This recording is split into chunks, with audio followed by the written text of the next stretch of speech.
પરંતુ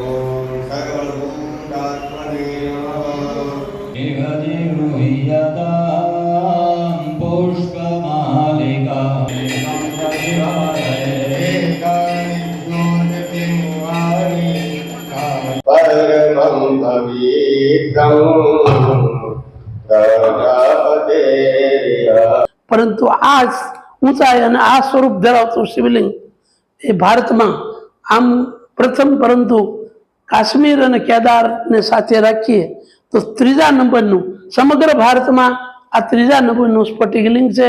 શિવલિંગનું જે સ્થાપના કરી છે એનું વજન 300 કિલો એટલે કે 15 મણ વજન છે। હર હર મહાદેવ મિત્રો, ખુશાલી સુપરલક્ષમાં તમામ મિત્રોનું હાર્દિક સ્વાગત છે। બધા ભાવિ ભક્તો શ્રાવણ મહિનામાં અલગ અલગ મહાદેવના દર્શને જતા હોય છે। હું તમારી સમક્ષ એક મહાદેવના દર્શન લઈને આવી રહ્યું છું, જે વિશ્વમાં ત્રીજા નંબરે અને ગુજરાતમાં પહેલા નંબર ઉપર છે, જે સ્ફટિક શિવલિંગ, જે ફટિક મણી શિવલિંગ કહેવામાં આવે છે। ખૂબ જ સુંદર મજાનો જે અત્યારે સીતારામ બાપુ દ્વારા 1100 કમળ જે મહાદેવને ચડાવવામાં આવે છે, અને ખૂબ જ સરસ મજાનો જે આ શિવકુંજ આશ્રમ છે તે કઈ જગ્યા ઉપર આવેલું છે, સંપૂર્ણ સ્ટેપ બાય સ્ટેપ તમને અપડેટ દેવાનો છું। ચેનલમાં ન હોય તો ચેનલને સબસ્ક્રાઇબ તેમજ વિડીયોને લાઇક કર્યા વગર જતા નહીં। ખાસ કરીને તો કમેન્ટમાં હર હર મહાદેવ લખવાનું ભૂલશો નહીં।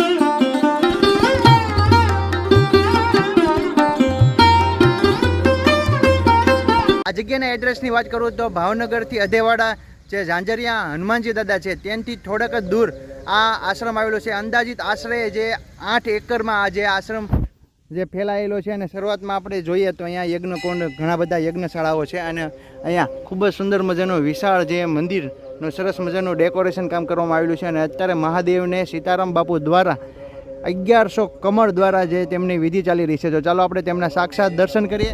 તો ચેનલમાં ન હોય તો ચેનલને સબસ્ક્રાઇબ તેમજ વિડીયોને લાઇક કર્યા વગર જતા નહીં। ખાસ કરીને તો કમેન્ટમાં હર મહાદેવ લખવાનું ભૂલશો નહીં। મહાદેવના દર્શન કરવા માટે આપણે મંદિરની અંદર ધાર્મિક અને પ્રસિદ્ધ જગ્યામાં આપણે એન્ટર કરી ચૂક્યા છીએ, અને શરૂઆતમાં એન્ટર થશો એટલે તમને અહીંયા કૃષ્ણ ભગવાન જે રાસલીલા રમતા બતાવશે। અલગ અલગ યદાઓ, જે વૃક્ષો તેમજ નદી, મોર, ખૂબ સુંદર મજાનું પ્રતિમા આ જગ્યા ઉપર દોરવામાં આવેલું છે। ત્યાર પછી હું તમને જે મહાદેવના દર્શન માટે લઈ જઈ રહ્યો છું, તે જગ્યા ઉપર પણ એક ખૂબ જ સુંદર મજાનું જે વિશાળ જે શિખર બનાવેલું છે, જ્યાં દેવી દેવતાના ખૂબ જ સુંદર મજાના જે ચિત્રો દોરવામાં આવેલા છે। મુખ્ય ઘુમટની અંદર 12 જ્યોતિર્લિંગના ચિત્રો બનાવવામાં આવ્યા છે।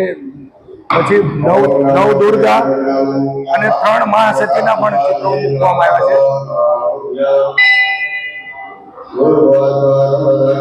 આપણે અત્યારે ગણપતિ દાદા એટલે કે સિદ્ધિ વિનાયક દેવ ની આપણે દર્શન કરી રહ્યા છે। સિદ્ધિ વિનાયક દેવ આ બધી જ મૂર્તિઓ છે શિવની, એટલે ગણપતિની કે હનુમાનજીની, એ બધી વિયેતનામ આરસમાંથી બનાવવામાં, એટલે કે ઉચ્ચ પ્રકારના આરસમાંથી બનાવવામાં આવી છે। ગણપતિ દાદાનું વજન 1100 કિલો એટલે કે 55 મણ વજન છે ગણપતિ દાદાનું। એમની સામે ઉરખિયા હનુમાનજી દાદાનું મંદિર છે।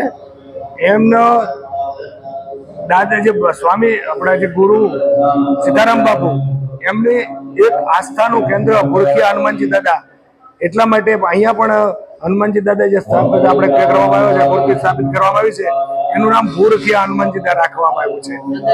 દાદાનું અંદાજિત વજન 700 કિલો કરતા પણ વધારે છે, એટલે કે 35 મણ કરતા વધારે વજન છે। રહ્યા છે બીજું મંદિરની અંદર બીજું શિવનું લિંગ પણ સ્થાપિત કરવામાં આવ્યું છે। એમનું નામ છે નર્મદેશ્વર મહાદેવ। અને આ જે દ્વારકાના શંકરાચાર્ય સદાનંદ સ્વામી પોતે નર્મદા ઘાટે ભેડા ઘાટ જઈને શિવલિંગ પોતે લાવેલા છે, અને એમના પોતાના શુભ હસ્તે સ્થાપિત કરવામાં આવ્યું છે। એટલે આનું નામ આપણે નર્મદેશ્વર, નર્મદાથી લાવવામાં આવ્યા છે એટલે નર્મદેશ્વર નામ આપવામાં આવ્યું છે। અને આ શિવલિંગ એટલા માટે સ્થાપિત કરવામાં આવ્યું છે, અહીંયા બહેનો પણ લોટો ચડાવી શકે, અને પેન્ટ પહેરીને કદાચ ભાઈઓ પણ આવ્યા હોય તો પણ એ પણ અહીંયા લોટો ચડાવી શકે, એટલા માટે એક અલગ બીજું શિવલિંગ સ્થાપિત કરવામાં આવ્યું છે। આપણે રાહ જોઈ રહ્યા હતા સ્ફટિક શિવલિંગ છે, ખૂબ જ સુંદર મજાનો, વિશ્વમાં ત્રીજા નંબરે, ગુજરાતમાં પહેલા નંબરે અત્યારે સીતારામ બાપુની પૂજા વિધિ ચાલી રહી છે। આપણે તેમના દર્શન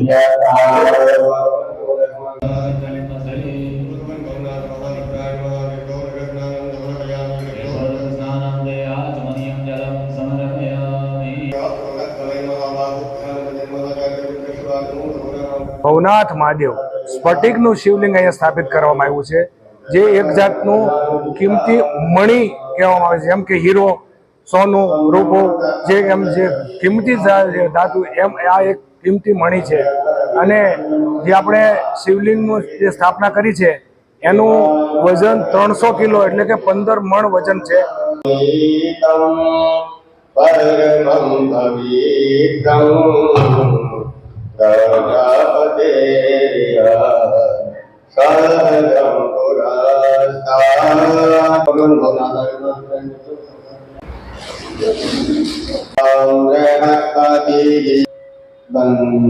જે શ્રાવણ મહિનાનો વિશેષ દિવસ છે, સીતારામ બાપુ એક સાથે 1100 કમળ જે મહાદેવના શિવલિંગને ચડાવવામાં આવે છે. ત્યાર પછી દર શ્રાવણ મહિને જે ડેઈલી માટે મહાદેવને 5000 જે બીલીપત્ર ચડાવવામાં આવે છે.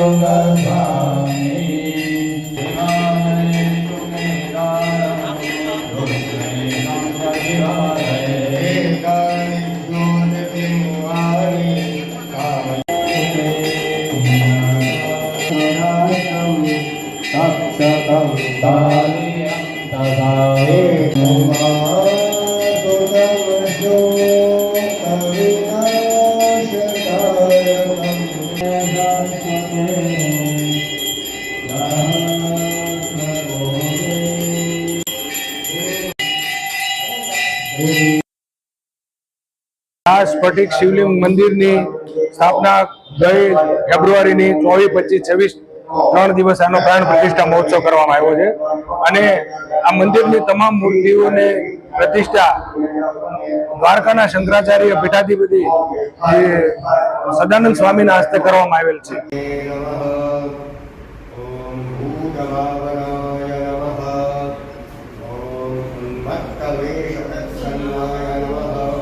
સ્ફટિક શિવલિંગ મહાદેવના જે અહીંયા 1100 કમળ ચડાવવામાં આવે છે તેમના દર્શન કર્યા.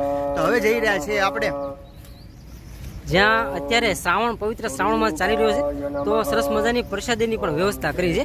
અને તો આપણે ત્યાં અત્યારે હાલ જઈ રહ્યા છીએ અને સીતારામ બાપુ દ્વારા સરસ મજાની આપણને માહિતી મળી. આ જગ્યાના તમામ દર્શન કર્યા. સિદ્ધિવિનાયક ગણપતિ મહારાજ છે, હનુમાનજી મહારાજની સ્થાપના છે.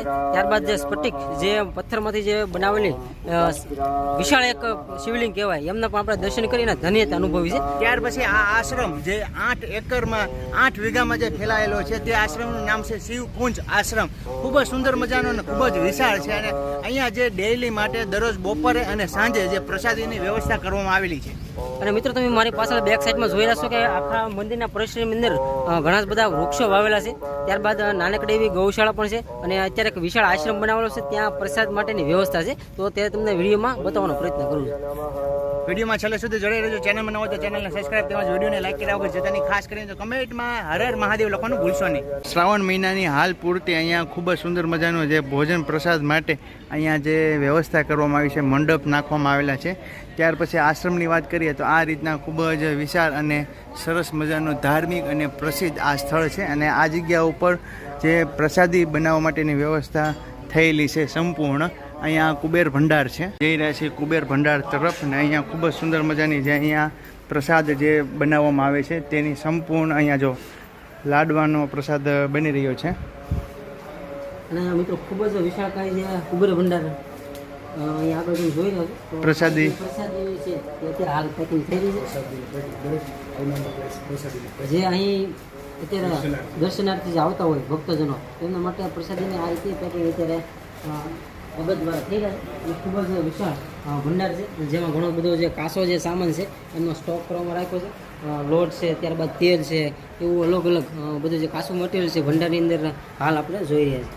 અહીં ભગવાન શિવના આરાધના માટે અનેક રૂપે લિંગોની સ્થાપના કરવામાં આવે છે.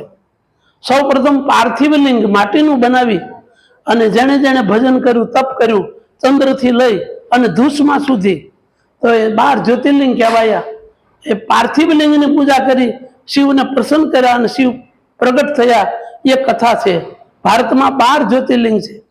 એ જ રીતે પછી ભક્તોએ સુવર્ણ હોય, નીલમ, માણેક અને આજે બિરાજમાન છે અહીં એવા સ્ફટિક મણિ, ભગવાન શિવ સ્ફટિક મણિમાં બિરાજે છે. અને સ્ફટિક મણિનું શિવ સર્વ સિદ્ધિઓ આપનારું અને ઉત્તમ ગણાય છે.